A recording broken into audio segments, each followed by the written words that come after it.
tous les gens qui à un moment ont eu à dédoublonner un fichier et s'assurer qu'il était correct voient de quoi je parle. C'est juste un enfer. Donc si en plus on multiplie ce client X fois sur X bases de données, c'est juste pas possible, quoi. Je vois pas pourquoi un PMS multi-hôtel te permettrait de faire des économies. Enfin, de toute façon, un PMS par hôtel. Avoir un vrai PMS multi-hôtel qui va pouvoir s'adapter à tous les écosystèmes, c'est intéressant parce que tu vas pouvoir garder le même PMS sans problème. T'as pas peur quand même de perdre un petit peu ce côté proche en te faisant racheter? Non, pas du tout. Il faut bien entendre que Septéo nous a racheté, mais on a vendu aussi à Septéo. Donc oui, c'est un mariage. Rien n'a été forcé. Bonjour et bienvenue dans ce podcast de 10 minutes pour un hôtelier, le podcast qui accueille les visionnaires qui façonnent l'hôtellerie de demain. Imaginez la scène. Vous dirigez un groupe hôtelier ou peut-être un seul établissement, mais très ambitieux. Votre PMS tourne bien. Les réservations arrivent, les check-ins s'enchaînent et les rapports sortent les uns après les autres. Et en fait, vous êtes convaincu que vous utilisez un PMS multi-hôtel. Sauf que quand vous changez d'établissement, vous devez vous déconnecter et vous reconnecter. Vos équipes doivent jongler entre plusieurs interfaces et vos rapports financiers en fait sont difficilement combinables et vous devez faire des exports manuels que vous fusionnez dans Excel. Et si votre PMS n'était en réalité pas multi-hôtel mais juste un mono-hôtel déguisé, maquillé pour paraître plus grand qu'il ne l'est. Aujourd'hui, j'accueille David Gleaner, CEO de la société Mr Booking dont tout le monde parle en ce moment, puisqu'il s'agit du dernier PMS à avoir été racheté par le groupe Septéo. Mais attention, cet épisode n'est pas un épisode sur une acquisition. Aujourd'hui, on va parler d'un sujet passionnant et surtout fondamental. Est-ce que votre PMS est vraiment ce qu'il prétend être? Particulièrement si vous êtes un groupe hôtelier ou si vous avez l'ambition de le devenir.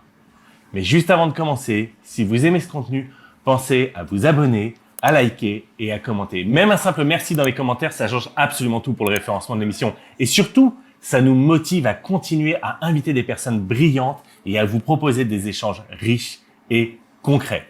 Allez, maintenant que ça s'est dit, on y va pour ce podcast. Salut David! Salut Tony! Eh ben écoute, ravi de t'accueillir pour la deuxième fois dans ce podcast. Et là, on est dans un endroit un peu particulier, je crois. Oui, tout à fait. On est à l'Hôtel des Arts. Déjà, merci de ton accueil. Ravi de faire ce nouvel épisode avec toi. Donc, on est à l'Hôtel des Arts, détenu par Philippe Lamère, qui, à l'origine, est un de mes associés de Mr Booking. Oui. Donc c'est doublement intéressant parce que, effectivement, Philippe, à l'époque, gérait 8 hôtels à Montmartre et ça a été notre premier client. C'était ton premier client? Oui, tout à fait. Moi, j'avais développé un logiciel pour le nautisme et on s'est rencontrés avec Philippe et une autre personne. Et comme ils avaient les problématiques de gestion de 8 hôtels éclatés à Montmartre, ils se sont dit, ce que tu as fait en logiciel et cloud sur le nautisme, c'est génial, il faut qu'on s'associe pour l'appliquer au domaine de l'hôtellerie.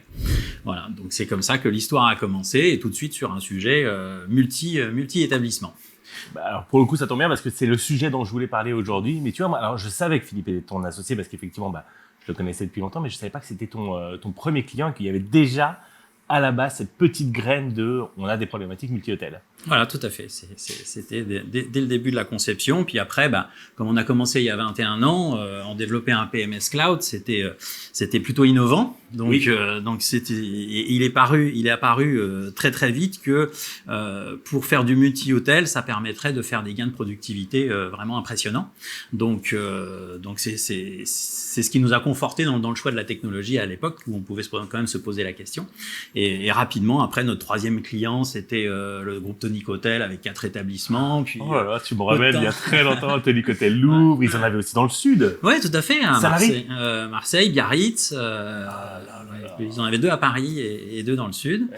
Et puis, peu de temps après, on a eu Noémie, une douzaine d'établissements. Donc, dès le début, on a vraiment conçu un produit orienté gestion multi-établissement et groupe, quoi. Alors, d'accord, justement, on va rentrer directement dans le vif du sujet sur ce concept du multi-hôtel. Très souvent, j'ai l'impression que tu as des PMS qui se veulent multi-hôtel, mais qui en réalité sont juste en fait un espèce de mono-hôtel un peu maquillé. On est d'accord que ce genre de choses existe? Oui, tout à fait, oui. Ok. Alors, pour qu'on puisse commencer à comprendre un petit peu c'est quoi la différence entre un vrai PMS multi-hôtel et un faux PMS multi-hôtel ou un PMS mono-hôtel maquillé, est-ce que déjà, toi, tu pourrais faire un petit peu une explication de quelle est la différence en termes de besoins, que ce soit sur un petit groupe de 3-4 hôtels ou de 5-6 hôtels comme les Tonic à l'époque, ou même, je sais pas, une cinquantaine d'hôtels, tu vois, enfin, parmi les clients que tu as, quels sont les besoins que tu vois un petit peu, toi?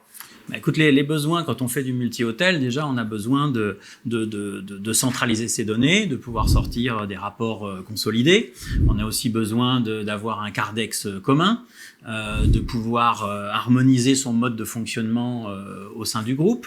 On a besoin de gérer de manière globale ces accès multi-utilisateurs. Un utilisateur doit pouvoir accéder à différents établissements ou pas. On doit pouvoir le gérer comme on veut.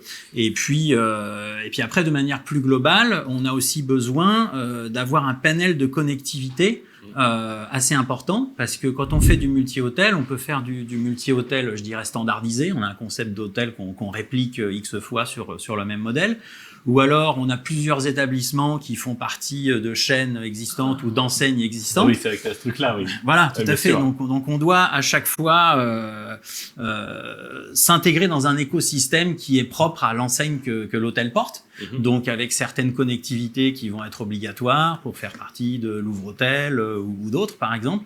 Donc, il faut pouvoir, quand on décide de vouloir acquérir un nouvel établissement, par exemple, être sûr qu'on va pouvoir le plugger dans l'écosystème existant. Voilà. Donc il y a ce point-là qui est très important. Et puis après, quand on a un nombre d'hôtels assez important, on peut avoir des problématiques de remontée d'informations dans le système d'information de la société globale. Donc il faut pouvoir faire de la BI en ayant une base de données vraiment qu'on peut venir requêter comme on le souhaite pour construire ces rapports sur mesure et diffuser l'information dans le groupe et s'intégrer à tous les autres logiciels de l'entreprise. D'accord. Alors, je voudrais, parce qu'au départ, tu me parlais donc dans toute cette énumération, il y a plein de points justement où je voudrais qu'on puisse éclaircir un petit peu les choses. Et tu m'as parlé du Cardex. Alors, moi, tu vois, il y a eu un moment, je faisais beaucoup de CRM, donc je comprenais le concept d'avoir un seul Cardex et de voir que, tu vois, le même client voyageait d'un hôtel à l'autre. Mais là, dans le monde du PMS, j'ai cru comprendre qu'effectivement, tu pouvais avoir des espèces de faux Cardex où en fait, tu vois un client et tu le vois dans plein de Cardex et tu as un vrai Cardex unifié. C'est quoi la différence? Comment tu le vois et à quoi ça sert? Alors, déjà, je pense, avant tout, il faut, sans vouloir rentrer trop dans la technique, il faut quand même expliquer les choses qui font la différence. Je te rassure, l'épisode qu'on a fait ensemble où tu parlais des paiements automatisés a été un des plus likés de la chaîne. Donc, tu peux rentrer dans le technique tout en continuant à t'adresser à des hôteliers, mais j'ai l'impression que l'audience aime bien ça. Bon, écoute, vas-y. On va clarifier les choses. En fait, le fait qu'un logiciel puisse faire plus ou moins bien du multi-hôtel part déjà de la conception du logiciel en lui-même. C'est-à-dire, est-ce que déjà c'est un logiciel qui est installé dans un hôtel, donc avec une base de données qui est dans l'hôtel, donc auquel cas, on est d'accord que si on multiplie les bases de données installées dans les hôtels, ça va être compliqué de consolider les données. Donc ça, c'est une première techno qui, pour le multi-hôtel, est compliquée. Donc il y a des systèmes qui existent un peu en mode hybride où on fait remonter des données sur le web, mais ce n'est que partiel, donc ça ne peut pas être satisfaisant au jour d'aujourd'hui. Et puis donc après, la vraie techno intéressante pour le multi-hôtel, c'est le cloud, bien sûr. Mais après, dans le cloud, on peut aussi avoir des architectures où on a une base de données par hôtel, même si elles sont dans le cloud, ou alors une base de données commune pour tous les hôtels. Voilà, donc c'est le choix qu'on a fait, et c'est là qu'on a le plus de facilité pour agglomérer les données dans une seule base et pouvoir la manipuler facilement sans avoir besoin de faire des consolidations sans cesse et de se rajouter des contraintes, en fait. Oui, donc en fait, c'est pas parce que sur ton back-office, tu vois ton client dans tous les... Et admettons, tu as ton client, tu as tous les hôtels de ton groupe et tu vois partout où il a réservé. C'est pas parce que tu vois ça qu'en fait, tu as forcément un Cardex unifié. Voilà, ce qui est important, c'est d'avoir une seule ligne avec le client dans une base de données. Et cette ligne, ce client va être partagé parmi tous les hôtels du groupe. Voilà, c'est ce qui permet facilement d'avoir vite fait l'historique du client. Oui, parce que j'imagine que pour toi, derrière, en fait, un PMS, si jamais le client existe plein de fois, chaque interface, chaque chose que tu développes, ça doit être l'enfer parce qu'à chaque fois, il faut tout... Oui, forcément.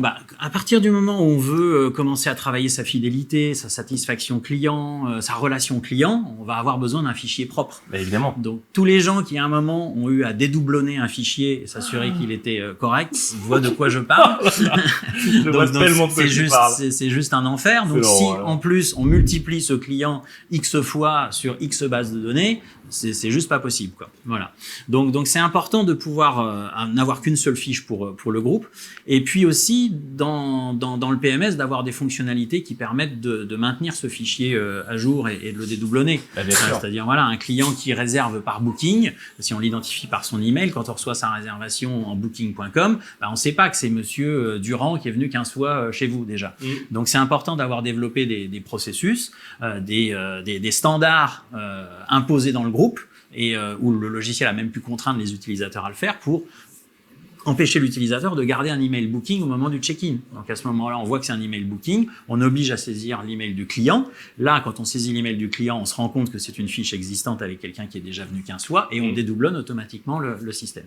Donc non seulement n'avoir qu'une seule ligne et s'assurer qu'on ne crée pas de doublons au sein du même fichier. Évidemment. Et alors, petite aparté, parce que pour le coup, ça a été aussi un enfer que j'ai connu dans le passé. Il faut voir que c'est pas parce qu'un client est venu dans 10 fois que en fait il n'est pas marqué 10 fois différemment avec un coup le prénom, un coup pas le prénom, un coup monsieur, un coup pas monsieur, etc. Donc en fait c'est l'enfer absolu.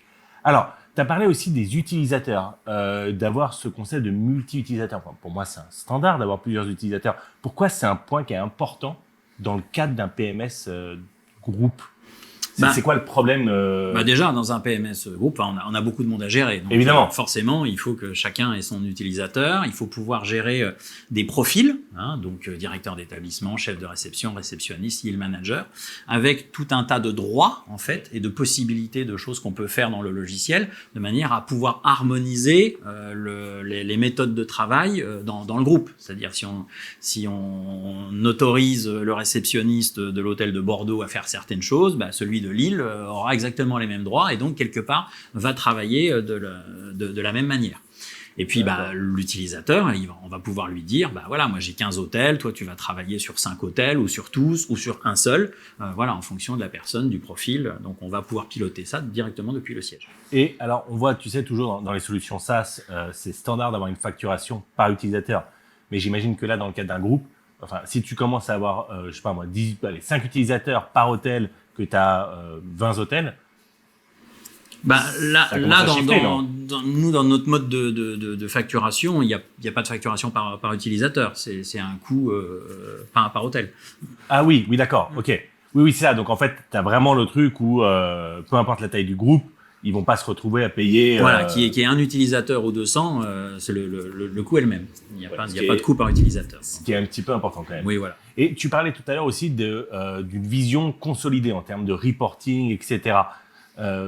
C'est sûr que là, tu vois, moi, quand je vois par exemple certains revenue managers qui doivent consolider leurs rapports, etc., c'est l'enfer. Dès que tu as 10-15 hôtels, c'est juste l'enfer. Et donc, qu'est-ce que tu vas pouvoir faire avec un vrai PMS multi-hôtel que tu pourrais pas faire justement? Tout simplement des rapports, on va dire les rapports habituels, mais au lieu de ramener les données d'un établissement, on ramène les données de 2, 3, 5, 10, comme on le veut. On peut les regrouper de manière différente. Et donc, on peut construire des tableaux qui vont être personnalisés, qui peuvent être personnalisés en fonction de ce que veut le yield manager, par exemple. Donc, on peut créer des modèles. Et ces modèles se remettent à jour quand on le souhaite et peuvent même être envoyés par email tous les matins. Ils le reçoivent dans leur boîte mail comme ils le souhaitent, quoi. Oui, et on est d'accord qu'on parle pas de un rapport par hôtel et tout on parle de vraiment un rapport consolidé où sur le même tableau on voit tous les hôtels avec le total de tous les hôtels, voilà, où on peut créer des groupes d'hôtels dans le groupe. Voilà. Après, ça peut être des fonctionnalités aussi, même plutôt basiques, d'afficher le planning des plannings où on voit toutes les dispos du groupe tout de suite. Ou on peut aussi avoir un bandeau où en haut du PMS il y a toutes les dispos du groupe qui tournent, les dispos pour ce soir. Donc ça permet à un hôtel A de savoir que son copain qui est pas très loin a de la dispo ce soir, alors que lui il en a plus. Voilà. Donc c'est tout un tas de choses comme ça qui fait que on a toutes les données du groupe dans tous les rapports qu'on souhaite, quoi. Ouais, mais c'est super ce truc du planning des plannings et de pouvoir voir les dispos des autres. C'est quand même idéal pour pouvoir faire du cross-selling entre tes différents tout à fait, établissements, quoi. notamment. Ça, c'est quelque chose qu'on avait inventé avec Philippe, avec ses 8 hôtels à Montmartre, où ils étaient tous les uns à côté des autres. Ah, c'est pour ça qu'ils faisaient des bons Théo comme ça, parce qu'il y a des fois, je me disais, mais il fait comment ce Philippe? Voilà. Donc, on avait développé des fonctionnalités pour déloger les gens, etc. Donc, ça part de là, à l'origine, ouais. C'est marrant de voir l'histoire derrière. C'était vraiment une problématique d'hôtelier. Ça vient, c'est une problématique métier. C'est ça, exactement. Et tu parlais d'économie aussi. Alors, je vois pas pourquoi est-ce que ça ferait une économie d'avoir ce genre d'outil. Enfin, de toute façon, un PMS, c'est un PMS, qu'il soit multi-hôtel ou mono-hôtel. Où est-ce que tu vas en fait vraiment économiser? Tu peux faire des tâches à des gens qui sont soit dans un hôtel ou au siège, qui vont pouvoir intervenir sur l'ensemble du système, aussi bien en termes de paramétrage. Je veux dire, c'est pas une vision partielle qu'on a au siège. On peut utiliser le logiciel à 100%, qu'on soit au siège ou directement dans l'établissement. Donc, ça permet de faire des économies d'échelle et de faire travailler une personne d'un hôtel A dans un hôtel B. Oui, c'est ce que. Et puis tu as ce côté effectivement hyper structurant. Tu me disais tout à l'heure sur les utilisateurs, le côté tiens, on veut que l'hôtel à Lille se comporte de la même façon. Enfin, le réceptionniste de l'hôtel Lille se comporte de la même façon que le réceptionniste de l'hôtel à Bordeaux. Et là, effectivement, en fait, tu peux même piloter tout ça du siège. Ouais, tout à fait. Mais tu vois, tu as ce côté aussi économie. En fait, je vois pas pourquoi un PMS multi-hôtel te permettrait de faire des économies. Enfin, de toute façon, un PMS par hôtel. Il y a un truc que j'arrive pas à comprendre là.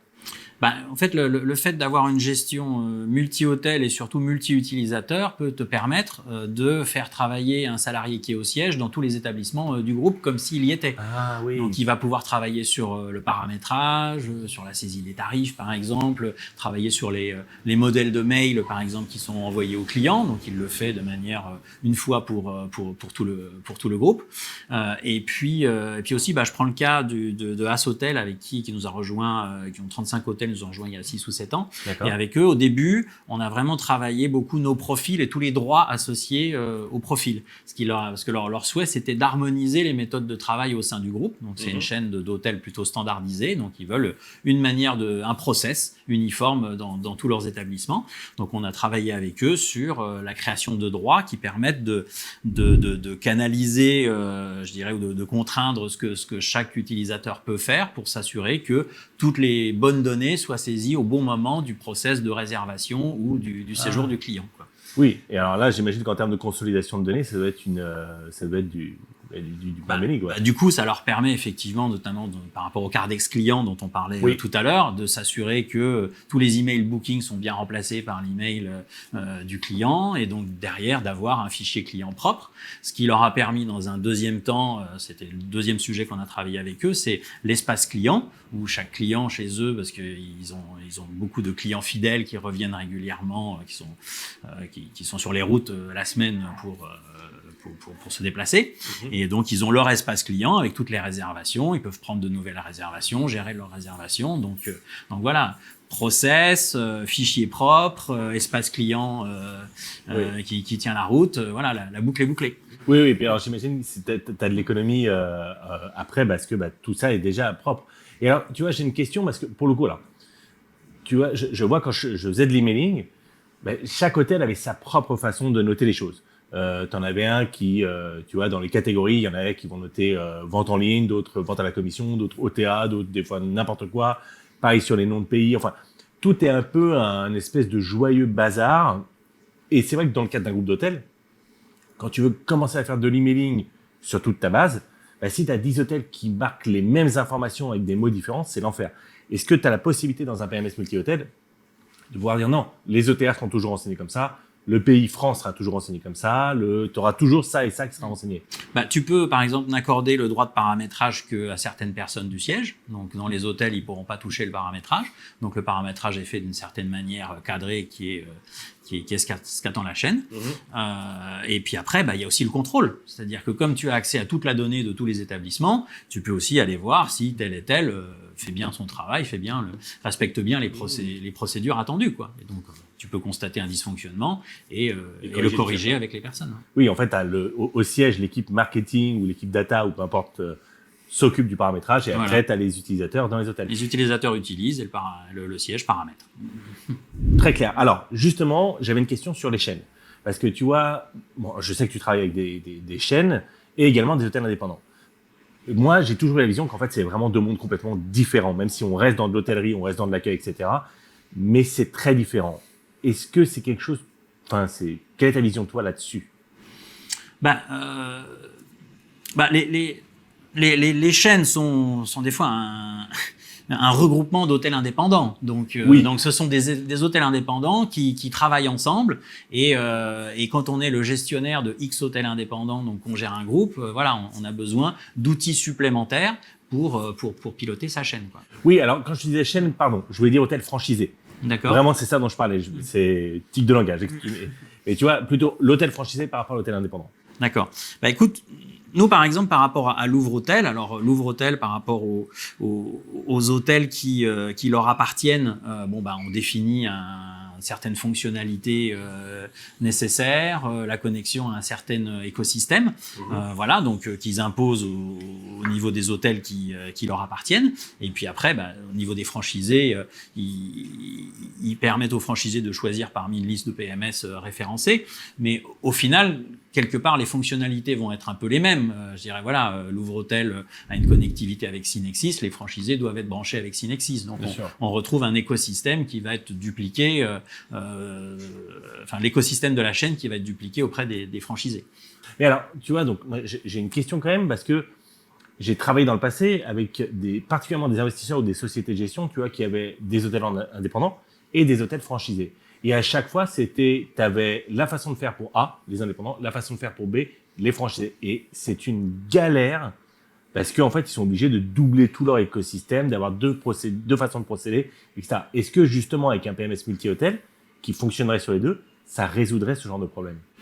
Écoute, même si dans les indépendants que tu as ou les franchisés, à un moment, par exemple, ta franchise t'impose d'être connecté à différents systèmes et que sur les indépendants, tu n'as pas fait ce choix et que tu es connecté à d'autres systèmes, déjà, avoir un vrai PMS multi-hôtel qui va pouvoir s'adapter à tous les écosystèmes, déjà, ça, c'est intéressant parce que tu vas pouvoir garder le même PMS sans problème. Et du coup, avec cette colonne vertébrale du même PMS, tu vas pouvoir travailler tes mêmes rapports au sein du groupe, que ce soit les indépendants ou les franchisés. Donc, tu peux quelque part avoir un peu le meilleur des deux mondes, c'est que tu gardes ta colonne vertébrale à toi en pouvant t'adapter à différents écosystèmes des franchises auxquelles tes établissements appartiennent. Ok, donc bon, je vois bien ce que tu veux dire. Effectivement, ça clarifie un petit peu tous ces points spécifiques. Maintenant, est-ce que tu as un peu des exemples concrets? Alors, tu m'as parlé un peu d'exemples, tu m'as parlé d'Assotel, tu m'as parlé un peu de Louvre, tu m'as parlé de différentes choses. Et j'aimerais bien justement que tu puisses nous donner un peu des cas d'école ou des exemples que tu as vus, parce que forcément, tu es en contact avec plein de groupes d'hôtels. Qu'est-ce qu'ils recherchaient? Quels étaient leurs besoins? Quelles étaient leurs problématiques? Comment ils les ont résolus? Enfin, tu vois, pour ceux qui nous regardent, je pense que ça peut être intéressant. Écoute, je peux prendre l'exemple du groupe Unite qui a 11 hôtels chez nous, oui. je crois. C'est pas eux qui ont Maison du Monde, justement? Oui, tout à fait. Oui, donc, il y a des établissements Maison du Monde, ils ont des indépendants, ils ont vraiment une typologie d'hôtels assez hétérogène. Donc, ce qui permet quand même, malgré ces enseignes très différentes, pour eux, de consolider leurs données, d'avoir une gestion harmonieuse de tous ces hôtels au sein du siège et dans leur écosystème. Mais effectivement, à chaque fois qu'ils veulent faire l'acquisition d'un nouvel établissement, le fait d'avoir des connectivités API assez larges, en fait, on arrive à se connecter au système de serrure du nouvel hôtel, parce que ça, on va pas le changer tout de suite, au POS qui donne entièrement satisfaction sur la belle activité restaurant de l'hôtel, éventuellement à la borne. Voilà, donc on arrive et en installant Mr Booking, on peut assez facilement se connecter à tous les systèmes existants et donc ça va vite. Donc c'est un avantage dans la croissance du groupe parce qu'on n'est pas freiné par des contraintes techniques. Oui, et puis alors Dieu sait que quand tu commences à avoir des contraintes techniques sur le PMS, c'est compliqué. C'est très compliqué. D'accord, ok. Donc effectivement, je comprends. Donc Unite sur leurs problématiques, parce que c'est vrai que c'est un groupe qui grandit très vite, on en entend beaucoup parler. Et est-ce que tu as des groupes qui sont venus te voir parce que justement, ils avaient ce problème de perte de temps, de devoir recouper les mêmes données encore et encore, de choses qui n'étaient pas centralisées et pas standardisées, tu vois? Ouais, tout à fait. Bah, il y a des groupes qui nous ont rejoints justement parce qu'ils avaient un besoin de standardisation et d'harmonisation. Donc, par exemple, le groupe Pierre Val avec 19 city residences. D'accord. Donc voilà, pareil, uniformiser ses process, consolider ses données. C'était un des premiers avec qui on a développé la BI. Donc, c'est une source de données externe qu'on met à leur disposition. Et tout de suite, ils ont créé tout un tas de rapports personnalisés en lien avec la comptabilité, etc., pour piloter l'activité au sein du groupe, quoi. Voilà. Donc après, on peut avoir au sein du multi-hôtel vraiment différents cas de figure. On va voilà les groupes standardisés, les groupes un peu plus hétérogènes comme on l'a vu avec Unite. On peut aussi avoir des sociétés de gestion comme DoYield ensuite aujourd'hui qui pilote plus de 90 établissements sur Mister Booking aujourd'hui. Ah oui, donc quand même. voilà. Donc on peut vraiment avoir des modes de fonctionnement différents dans le multi-hôtel, quoi. Mais alors, tu vois, là, tu parles de société de gestion. Là, c'est encore autre chose parce que eux ne sont pas même dans l'hôtel. C'est quoi l'avantage pour eux d'avoir ce genre de choses? Ben, il y a déjà certains établissements qui sont dans Mister Booking rassemblés au sein du même groupe, donc ça leur permet de consolider des données, mais ils peuvent, à travers un accès spécial consultant, on va dire, ou yield manager, pouvoir accéder en un clic à différents établissements, modifier les prix, ou suivre la gestion, enfin piloter l'activité à distance depuis Paris sur 90 établissements. Donc dans cette gestion multi-hôtel, on peut avoir des objectifs différents. Et si tu veux, quand on a commencé Mister Booking, au début, on disait de nous qu'on était le couteau suisse du PMS parce qu'on était channel manager BE et aujourd'hui on était les précurseurs dans le domaine, on était les premiers à faire ça. Écoute, moi je pourrais dire aujourd'hui qu'on est le couteau suisse du logiciel multi-hôtel parce que on peut s'adresser à différentes typologies de fonctionnement en multi-hôtel et on a développé les outils pour s'adapter. D'accord. Alors, je veux rebondir sur quelque chose. Je sais que ça fait maintenant 1 ou 2 mois que tu as revendu ta société à Septéo.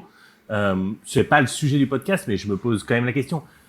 Est-ce que l'idée de la revente, c'était également de toi de te donner les moyens d'aller encore plus loin sur toute cette partie-là, qui est donc de créer le PMS ultime pour les groupes d'hôtels? C'est ça le but ou Non, c'était pas le but fondamental. Après, le rapprochement avec Septéo. Alors bon, si on doit en parler, c'est juste à une aparté parce que je suis sûr que vous vous posez des questions, mais voilà, donc on en profite. Voilà, alors c'est important d'en parler parce que c'est une étape importante dans la vie de Mister Booking. Donc moi à l'origine, j'avais pas prévu de vendre ma société avant plusieurs années. Là, je suis encore assez jeune. Ouais. Mais j'ai quand même accepté à un moment de discuter avec Septéo pour voir quelles étaient leurs envies par rapport à ça. Et très vite, je me suis rendu compte qu'on avait des valeurs communes, voilà, qui sont la proximité du client, l'écoute client,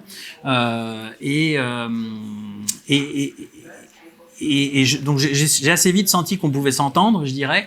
Et à travers Septéo, j'ai vu aussi l'opportunité de pouvoir accéder à des moyens qu'aujourd'hui on n'a pas. Donc on a déjà tout un groupe avec lequel on peut faire des synergies, mais on peut accéder à un service infrastructure pour tout ce qui est serveur, pour la cybersécurité, et puis tous les chefs d'entreprise qui nous regardent aujourd'hui savent que c'est compliqué de gérer les RH, les formations, etc. Enfin, tout ce qui n'est pas sur notre métier. Et aujourd'hui, Septéo offre quoi aux entreprises du groupe? C'est de les décharger de tout ce qui pèse les entrepreneurs comme moi dans le fonctionnement d'une entreprise pour rester focus sur son métier et ses clients.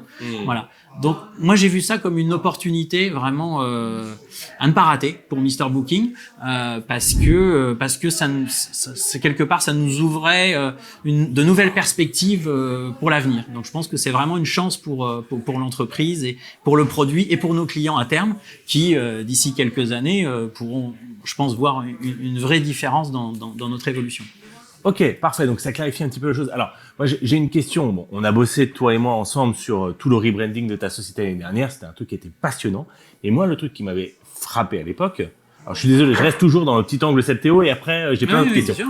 Mais c'est en fait à quel point, chaque fois qu'on parlait à des hôteliers, de tes clients, ce qui ressortait, c'était le côté support client, humain, proximité, etc. T'as pas peur quand même de perdre un petit peu ce côté proche en te faisant racheter? Non, pas du tout. Pas du tout, parce j'aime bien ta réponse. Non, pas du tout. Non, parce que c'était une de mes préoccupations à l'origine des discussions. Voilà, faut bien entendre que Septéo nous a racheté, mais on a vendu aussi à Septéo. Donc Oui, c'est un mariage. Rien n'a été forcé. Donc, c'est une jolie façon de dire. J'ai construit mon entreprise depuis plus de 20 ans. C'était pas pour la vendre à des gens qui avaient des méthodes qui me parlaient pas. Donc le côté humain est très présent dans l'entreprise Septéo et aujourd'hui on est organisé sous forme de BU, business unit. Chacun reste indépendant. Aujourd'hui, rien n'a changé et rien ne va changer tout de suite. En tout cas, voilà, les équipes en place sont toujours en place. On est toujours près d'Aix-en-Provence et de Marseille. Voilà, rien ne change. Les équipes sont les mêmes. Donc non, je suis pas inquiet.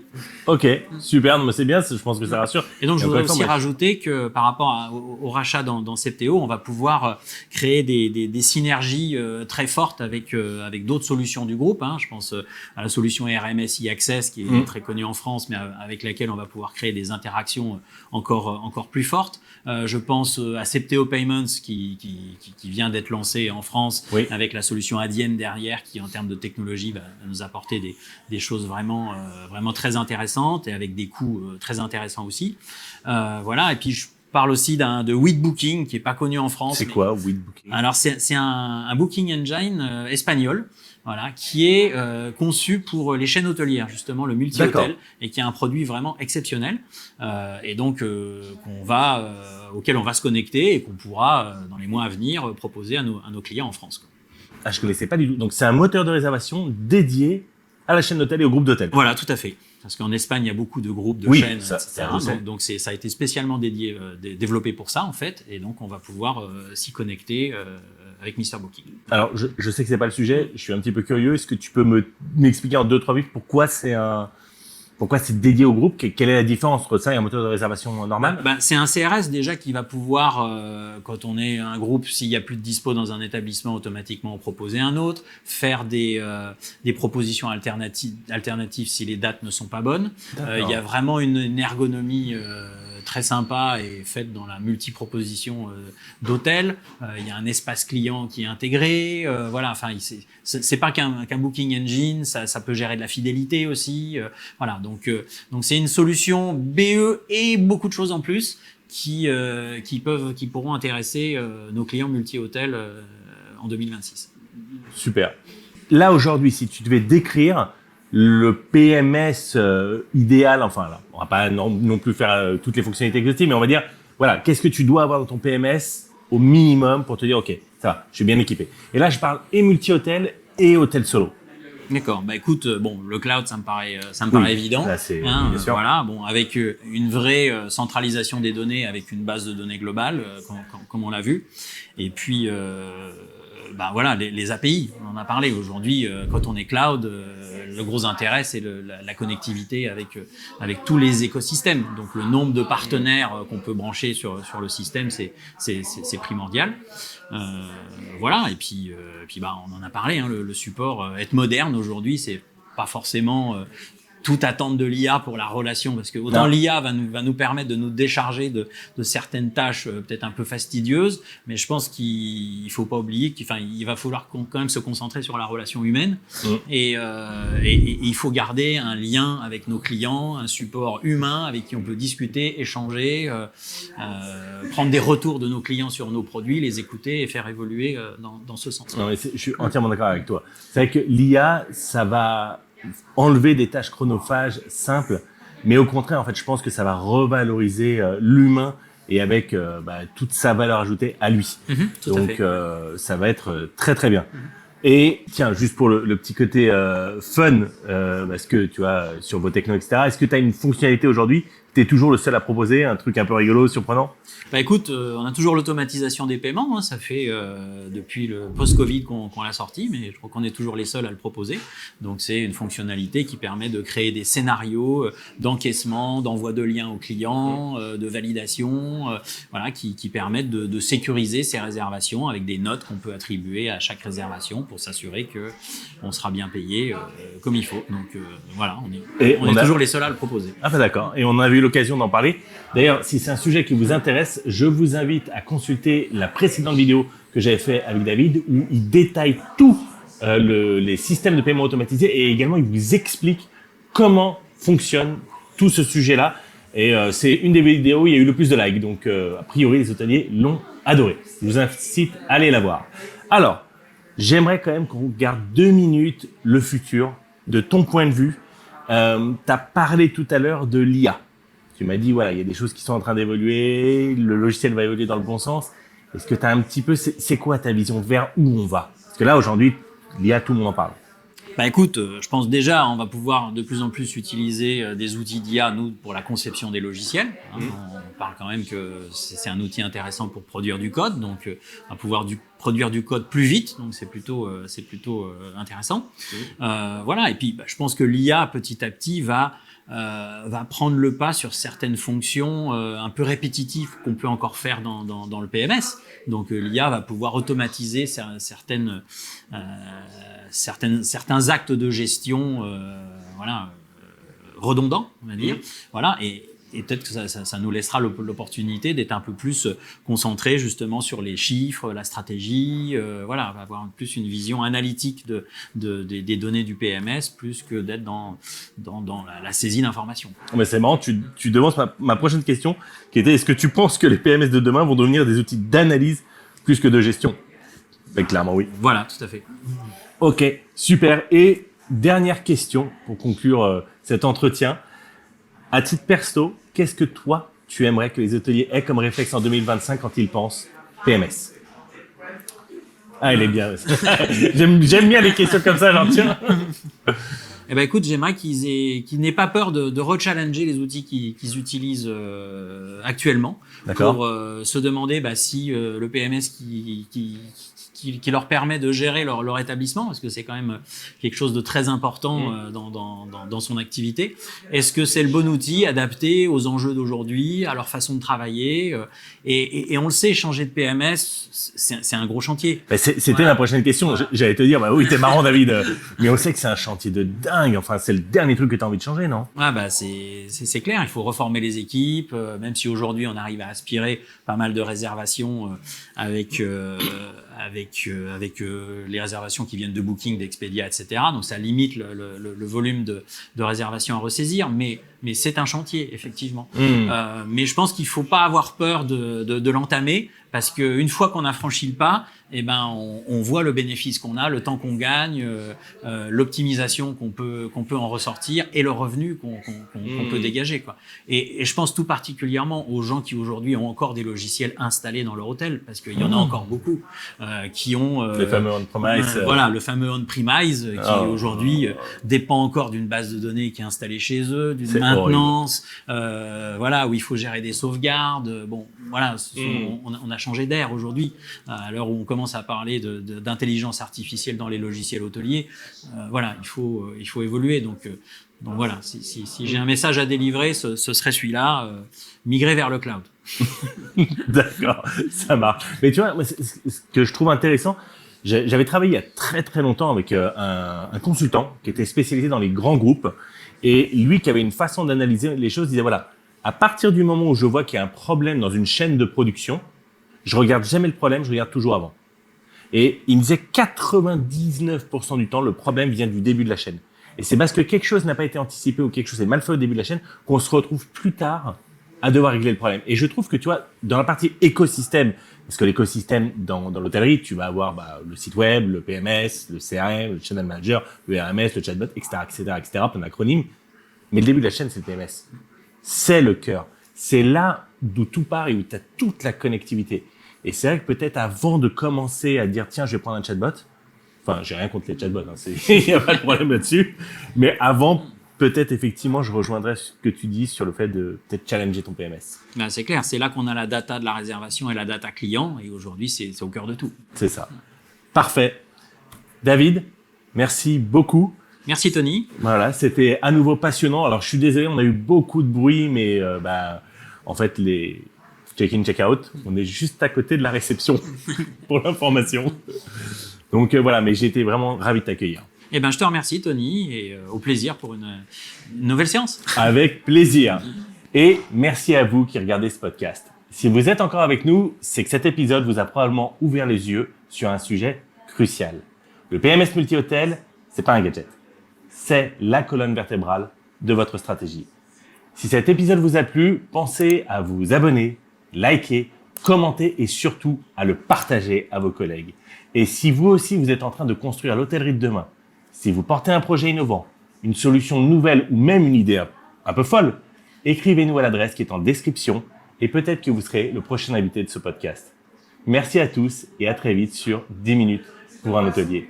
Ciao tout le monde!